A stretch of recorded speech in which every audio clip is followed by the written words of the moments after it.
Hello. I wanted to get on and share some thoughts tonight. I've seen a couple of posts of my friends and so many people um, that are having an outpouring of love, of emotion, of sadness from the events today, the shooting of conservative firebrand Charlie Kirk and his subsequent passing away shortly after. Wow. What a day. Um, I think I was on social media right around the time that it happened, and I saw somebody going live, and I thought that's got to be clickbait. There's no way that that's legitimate. That he was shot. Like, what's happening? And so, like many people, the first thing that I wanted to do was try to understand what's happening, what is going on, get as much information as I can. I'm a very information or intelligence intensive person, so I'm like, what is happening? What is really going on? And so, kind of staying glued to Twitter and to Facebook and to different social media, and occasionally kind of dipping over to see if there's anything in other news sources, and to just see the reports come in and to see the videos come in one after another. I did not have the pleasure personally of knowing Charlie Kirk. Many of my friends did. In fact, we ran in some of the same circles in some of the things that we were involved in. But I did not get a chance to meet him, and I did not get a chance to know him. And first, I want to say my heartfelt prayers and condolences to his wife, to his kids, to his family, to those at Turning Point, to all those that knew him, to those whose lives were affected by him. And like probably many of you, I went through a kind of a whole range of emotions today. And when something like that happens, I've learned, instead of to just kind of saying the first thing that comes to mind, is to go pensive, get to that place where I'm really reflective and thinking, and also to kind of shut my own brain down and my own thoughts and emotions. And I just really want to hear from God. Like, God, what are you saying? This tragedy, this is so terrible. So many people have seen it replayed over and over and over again. It's probably the most well publicized assassination of our lifetime. The only thing that I can remember that comes close to this level of seeing the whole thing play out was possibly the JFK assassination in 1963. So many people are crying. So many people are mad. I see friends of mine posting just visceral reactions about how they're feeling, who could be to blame. And like a lot of you, I felt a lot of those emotions. I felt like not good. Like, I felt like, you know what, I want to do something about this. I want to take action. Like, what is happening? How could this be allowed? Who are the people behind him? Who can I direct my anger towards? Was really kind of the question, because you go from hurt to angry, and when you're angry, some people immediately like started feeling rage, and it's just like, and this is where I just kind of hear the Holy Spirit saying, the anger of man does not produce the righteousness of God. And so I'm like, okay, I need to back off of social media for a minute. I need to stop watching the replays of all the angles of the videos, and I need to just sit with these emotions, and I need to pray, and I need to say, God, what are you saying? And in the midst of that, checking back in and then getting the reports from President Trump that he had actually passed away, and other people had said, well, this and that, and a lot of opinions about what could happen, what should happen. A lot of people, a lot of friends, again, hopping online in tears, sharing their thoughts, praying for him, praying for his family. And I joined in on amening a lot of those prayers and things like that. And then just kind of knowing that he had indeed passed away. And what does this mean?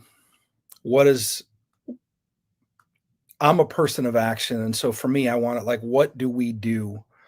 And like many of you, I've seen so many of my friends that knew him that are posting pictures of standing next to him, and they were with him at this conference. Or I talked to a friend tonight that was doing an event with him next week, and just, oh man, I'm so sorry. And people that knew him well, that I knew well, but again, I didn't have the chance or the pleasure of meeting the man, but I'm familiar with who he is, familiar with his posts, and even today, I started wanting to find out more about who Charlie Kirk was, why a certain um, assignment from the pit of hell felt like they had to take him out, that he was so dangerous with his voice that he had to die.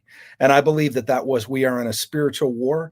That was an assignment from the pit of hell.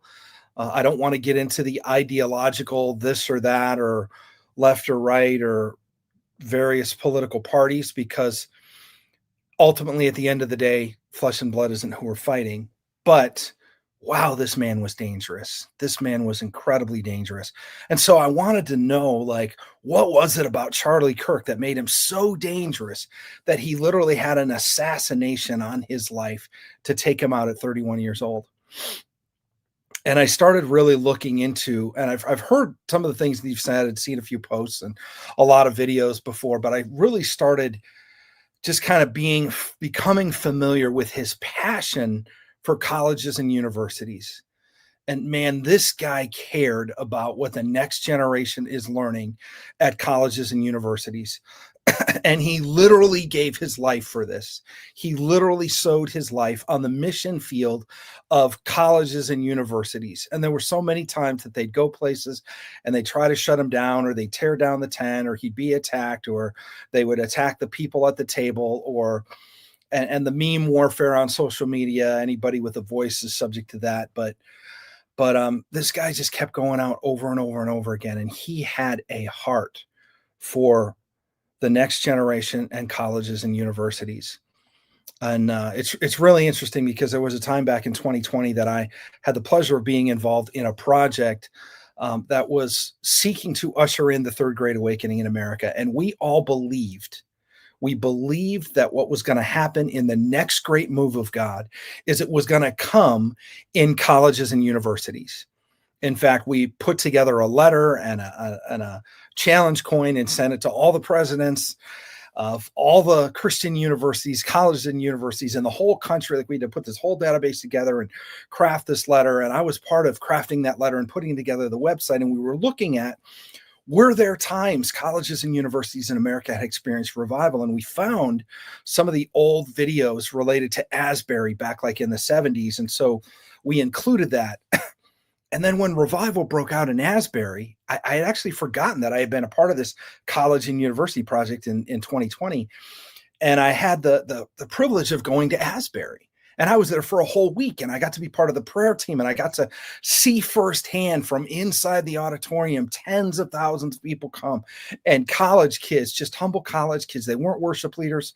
They were just humble students that were playing the worship, that were sharing their testimony, and the thick, tangible presence of God was there. And it was while I was there that God reminded me, you sent videos about this last time it happened to every college and university president in the United States. And I'm like, again, I didn't know Charlie, but I feel like I have that shared value with him, that I believe the next move of God is going to come in American colleges and universities, and it's going to sweep the nations. And you know what? Since Asbury, there's been kind of a slow roll. I heard there were things happening at Ohio State University just like 2 weeks ago. And there's kind of this popcorn effect that we see in different colleges and universities, that they're still having these revivals, or they're baptizing people in the fountain, or they're having a big worship service. And again, this was something that was on the heart of Charlie Kirk.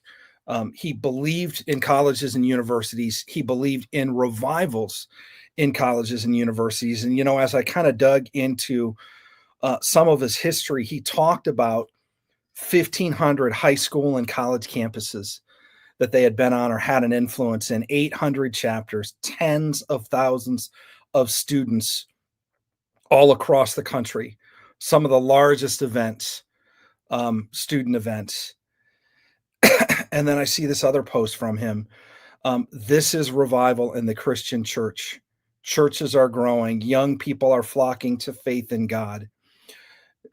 You do not want to live in a non-Christian country. Even the most hardened atheists or agnostics are blessed by the church's influence. And then I was surprised to find a post that I didn't know was there. As I just kind of again dug in, I found a post that he had on X from February 16th of 2023, and it's a video from Asbury. I guess he went.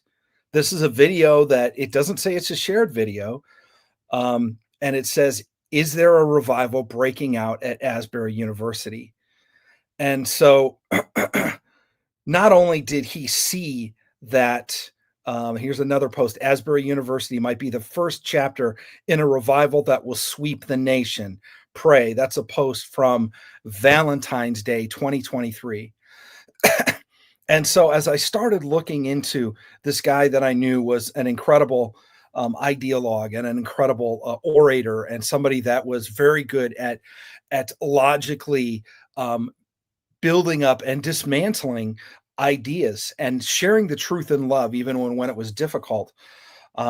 He had such a desire to see that on colleges and universities, and he really had a heart for revival on American colleges and universities, and he celebrated it when he saw it. Another thing that marked his life is his witness for Jesus. It marked his life. If you go through, and I would challenge you, go look at his page on X, or go look at some of the quotes from Turning Point. He talked about Jesus a lot. He wasn't hidden in his faith. He was out there in his faith. He was very politically active, but he was out there in his faith. He cared about colleges, he cared about revival, and he cared about Jesus. And my question when I see a good man like that struck down in his prime at 31 years old, his life is over. His seed has been sown into the ground of our nation and of a generation. And the question is left in my heart: what will you do? He did his part. He's gone home to his full reward. What will you do? And I kept hearing this phrase over and over again, which is why I posted it and why I felt I needed to go on. And I just heard, may 10,000 rise in his place. And, it's a biblical concept. One can put 1,000 to flight, two, 10,000. So one has been sown. One was Charlie Kirk, a man who literally bled, literally showed time away from his wife and his kids and his family, and built an organization and traveled and put up with all kinds of abuse, and ultimately gave his own blood because he believed that the next big revival could come through colleges and universities, and because he loved Jesus, and because he believed in the next generation, colleges and universities was a place to go. And so part of his legacy is the revival movement that is going to happen and is going to continue. And I feel like, man, if he sowed his life, I want to get back working with colleges and universities. I used to speak at schools and things like that. And I'm like, man, what am I going to do? What am I going to do? His life challenges me. His life should challenge you. And it's good to put a post, and it's good to remember, and it's good to put quotes up and pictures up and things like that. But at the end of the day, what will you do? Will the legacy of Charlie Kirk have an effect in your life? Will you use this, literally, as many are saying, as a turning point in America to say, you know what? I've sat on the sidelines too long. I've wanted to be a witness. I've wanted to see revival. I've wanted to contend for my faith in the next generation. And I didn't know where to start, and I didn't know what to do. Let now be the moment. Let his life be the seed in the ground that moves you to action, because one can put 1,000 to flight, and two, 10,000. So let his life be the one, and let my life be another. Not that I have to go through what he went through, but if I dedicate my life as well to the next generation, to colleges and universities, could we be the two that then lights 10,000 students on fire for Jesus? That 10,000, tens of thousands of students could experience revival. Wouldn't that be powerful? What could God do with you if you say yes? If you look at his life and you say yes. And I know there's like sin is crouching at the door. There's the opportunity to be filled with rage and to hate a group of people and to say, well, it's their fault, or it's this rhetoric, or it's the media. And all these things need to be looked at. The media needs to be looked at. Colleges and universities need to be looked at. The hate and fear mongering and racism by any groups of people seriously needs to be looked at, because it boiled over into the death of what many are calling an American hero. But you know, one other thing I really, really love about Charlie Kirk is he would put up a table and he would sit, especially when he was first kind of getting out there, before he had tens of thousands of people showing up at his events. He just set up a chair and say, prove me wrong. He would set up a chair and say, ask me anything. And he was a person on boots on the ground on college campuses that said, if you have any questions, come to me. If you don't know about God, I watched a clip today where a 22-year-old just got married, and he said, you know what, I'm a conservative Christian and I believe like you believe, but I want to know how to be a good husband for my wife. And I'm like, wow, what a cool opportunity for a young man. Maybe he didn't have any place else to go, to walk up to ask me anything or prove me wrong, a little table with a guy sitting there on a chair and say, can you tell me how to be a better man? Can you tell me how to be a husband? And so many people are coming and saying, hey, I've been told this about my identity. What do I do? And he can provide truth and love. And some people don't like the answer, like they have visceral responses to the answers, but he's still telling them the truth and love. You know, there's roughly 5,497 American colleges and universities.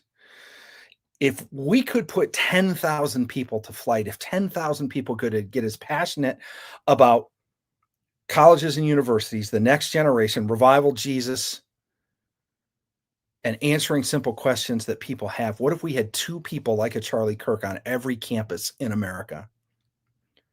That anybody hurting, people depressed, people feeling their life has no value, could go and sit and have a conversation, have a cup of coffee with somebody, ask me anything. Why should I not blow my brains out? Because there's a lot of people on colleges and universities that are asking that question, and they could sit down and somebody could speak love and identity into their life. Why should I not change my gender? Why should I not fall into this lifestyle? Why should I believe this way? I don't believe in God. Tell me why I should believe in God. Can we do that? Can we be available to ask, to let people ask us questions? And can we study? Can we show ourselves approved to be able to give an answer to somebody that has a difficult question? The next generation is struggling right now with things like identity, with things like purpose, and with things like hope. And all it takes sometimes is a guy behind a table with a sign sipping a cup of coffee that says, ask me anything or prove me wrong. And they can sit down and start as a debate and maybe even turn into turning somebody's life around. How many people did his life affect? And what will you do? His legacy is on us. We stand on his shoulders. He's shown us what to do. He's shown us a path that we can reach the next generation. One can put 1,000 to flight, 2, 10,000. 10,000 could light this entire nation on fire. We could see the next great awakening. We could see revival break out with 10,000 people whose lives have been affected and changed and are on fire for God and infecting every area of society, but also all of the colleges and universities where people could learn about Jesus or about identity, or sit down and ask questions, or just be able to say, I don't understand this. Can you help me? And so if you don't know what to do, ask yourself, and when you go to sleep tonight, ask God, what should my response to today's events be? And give me a dream about how my life can matter in sowing into revival in America and the next generation. And do you have something for me, like Turning Point was for Charlie? Do you have a movement for me to start or to co-found or be a part of? Is my mission field colleges and universities like his was? And what is it? And let's get after it. Let's get after it. When you see somebody's life literally sown in the midst of doing what they passionately believed in, what they believed God was leading them to do, it should spur us to say, what will I do in response to that person's life and legacy? And so those are my thoughts today. Thank you for listening.